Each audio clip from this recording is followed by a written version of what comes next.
The Lawyers Committee for Civil Rights of the San Francisco Bay Area is one of the oldest civil rights organizations on the West Coast. We were formed to be a bridge between the private bar and the civil rights movement.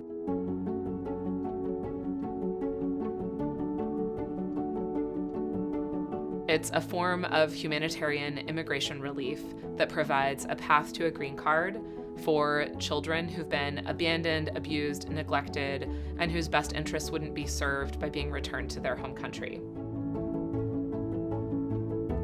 We see the exclusion of students of color from educational settings. As we speak, there are children not going to school who are working in the fields. We kept seeing people who would come in and say, I was living in my car and I got towed because I couldn't afford to pay parking tickets. We have identified that a critical resource that's missing to our clients, our small business clients, is access to fair, transparent, and non-extractive capital.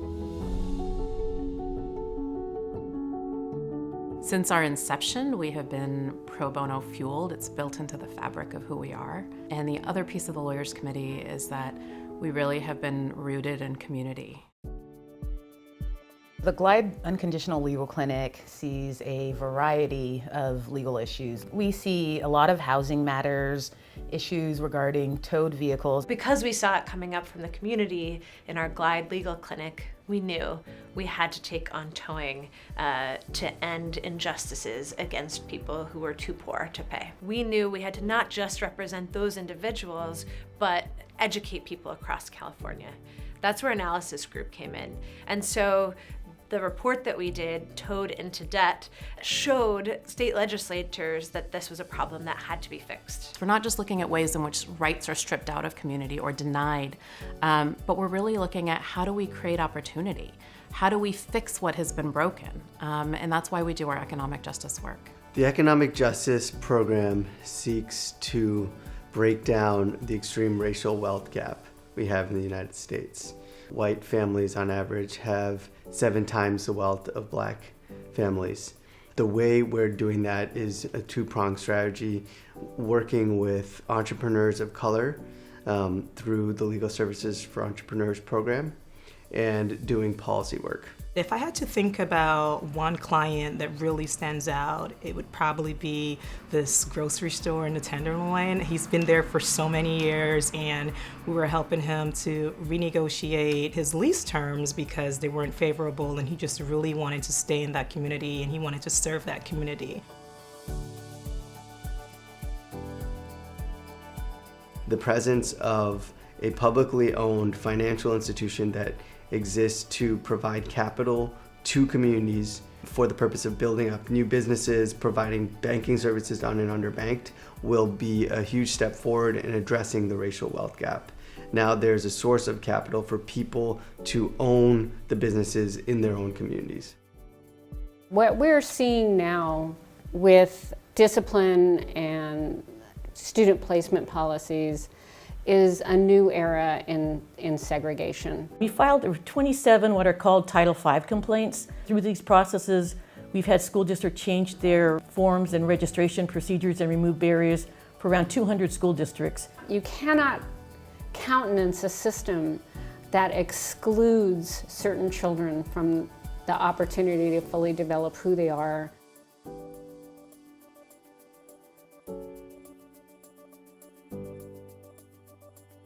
The policy that we challenged in JL harmed some of the most vulnerable people in the world. Our class of plaintiffs are children who were abandoned, abused, neglected, and lacked legal status in the United States. And all of a sudden, applications that we thought would be approved were no longer being approved. Through national coalitions, we really were able to piece together that there was a secret, undisclosed new policy that had come into effect.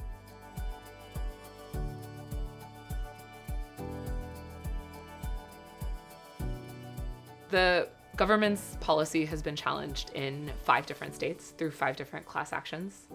And our preliminary injunction was the first decision in any of the cases finding that the government's policy was unlawful.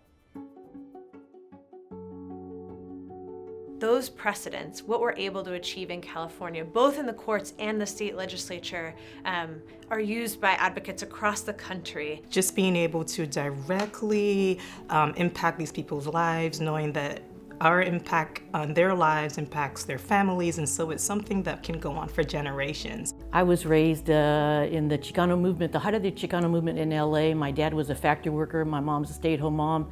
They decided all their children were going to go to college. So if I can get another child to graduate from college, that's a victory for me. If I can empower parents, I can empower students to end the push-out cycle, then that's what my work is all about, and that's what keeps me going.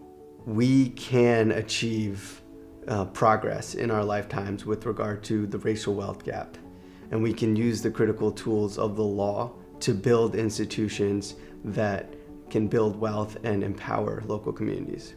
As attorneys, we have a special responsibility. We're officers of the court. We have public trust, and part of that is giving the skills that we have to people who don't have the funds to pay market rates for them. If our clients can experience the total deprivation of losing their car, of being homeless as a result of this kind of loss, and still stand up to the city, still come to a deposition, still testify at a legislative hearing, then I sure as hell can go and stay up late and write the brief, show up in court, and do everything I can to make sure that the policy changes so that it never happens to anyone else.